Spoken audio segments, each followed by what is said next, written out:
Jumpa lagi di channel K3, Koki Keluarga Kita. Tempatnya berbagi resep standar, berbagi tips, dan berbagi keterampilan praktis. Sekarang memasak jadi lebih mudah karena sudah ada lebih dari 320 resep standar di channel ini.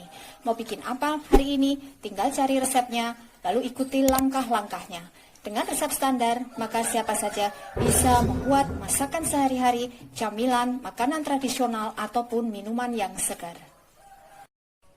Untuk hasil terbaik, maka jangan lupa gunakan seperangkat alat ukur kita. Yang pertama, timbangan. Yang kedua, gelas ukur. Dan yang ketiga, sendok ukur. Kali ini, saya ingin membagikan resep standar cara membuat kolak ubi jalar yang rasanya manis legit, harum baunya, dan tidak hancur. Bagaimana tipsnya supaya nanti hasilnya bisa bagus? Simak tutorialnya. Bahannya 500 gram atau setengah kilogram ubi jalar. Ini berat bersih ya. Pilih ubi jalar yang bagus, yang tidak boleng-boleng supaya nanti tidak banyak yang kebuang kulitnya dan rasanya juga tidak pahit. Ini tadi kurang lebih dari 700 gram ubi jalar segar. 5 buah pisang raja. Pilih pisang raja yang betul-betul matang. Kalau di tempat saya istilahnya dalu. Jadi kulitnya agak kehitam-hitaman seperti ini, tapi dalamnya tidak busuk.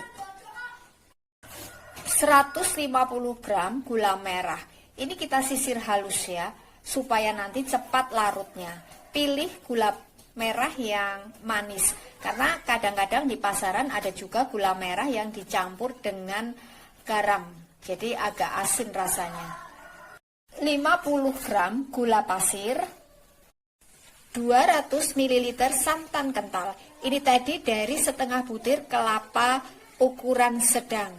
Jadi saya menggunakan santan segar, bukan santan instan. 5 buah cengkeh, 2 gram kayu manis, 3/4 sendok teh garam halus. Ini saya menggunakan garam halus biasa.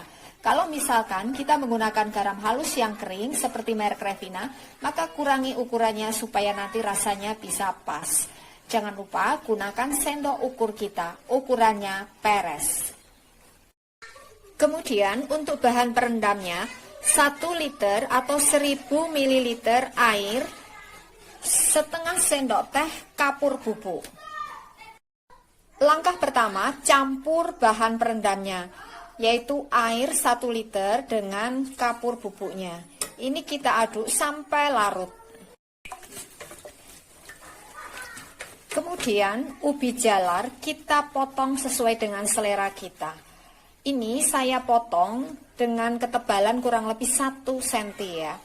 Ini tadi karena saya menggunakan ubi jalar yang agak besar, jadi saya belah, lalu saya potong-potong setebal 1 cm.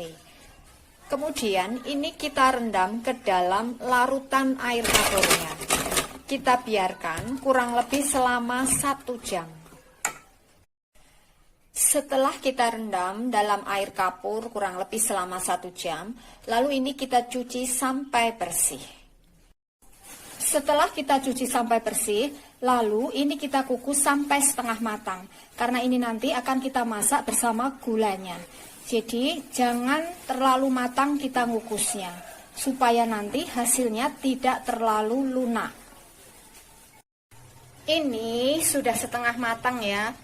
Lalu ini kita matikan kompornya. Kemudian pisang kita kupas, lalu kita potong-potong sesuai selera kita ya.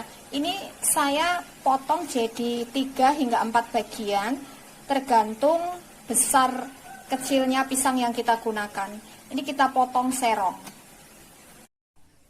Langkah berikutnya, campur gula merah yang sudah kita sisir dengan gula pasirnya, garam, kayu manis dan cengkeh yang sudah kita cuci ya.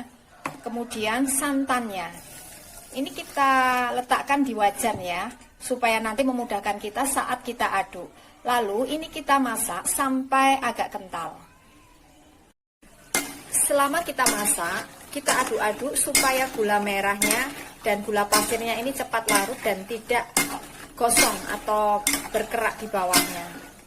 Ini kita masak sampai agak kental. Ini sepertinya sudah cukup kental ya. Jadi tingkat kekentalannya ini seperti kalau kita membuat sirup gula merah. Tidak boleh terlalu kental sampai ke merambut, jangan ya. Kemudian ini kita masukkan ubi jalar yang setengah matang tadi. Lalu ini kita aduk sampai tercampur rata. Kita masak sampai matang. Sambil terus kita aduk-aduk ya. Ini ketelanya sudah matang ya. Kemudian masukkan pisangnya. Kita aduk dan kita biarkan pisangnya ini matang.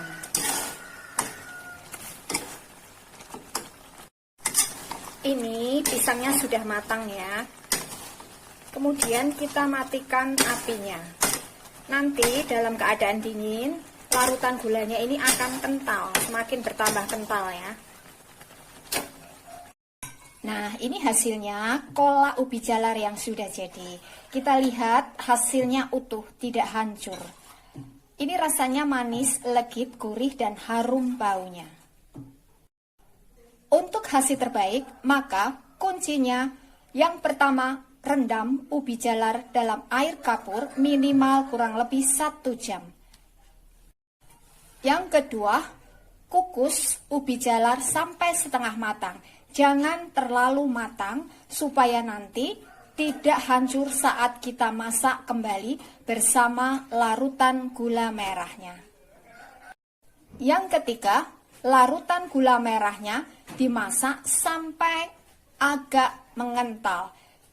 Jangan sampai terlalu kental atau kemerambut.